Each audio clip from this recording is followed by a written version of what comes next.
How to use convert text to handwriting. Hello everyone, I'm here to guide you how you can use your convert text to handwriting.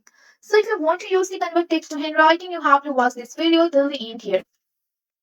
So here you have to use the one of the tips and trick. So you have to simply open up your Google Chrome or any of the browser that you want. And here you have to type the handwriting into the, so here you have to type the convert text to handwriting here.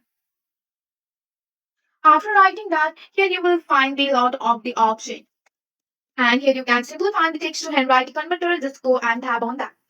And here you can scroll down and you can type or paste the text here. And also you can select your handwriting. So you have to just go for the cross here. And you can just go and select your handwriting like this. And here you will find the font size that you want here and the ink color and the paper size too.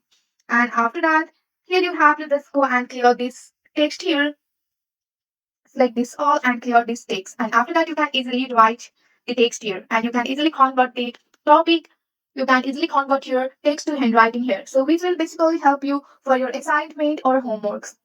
So that's it for today. If you like this video, please hit that like button and subscribe for more. I will see you in the next one. Thank you.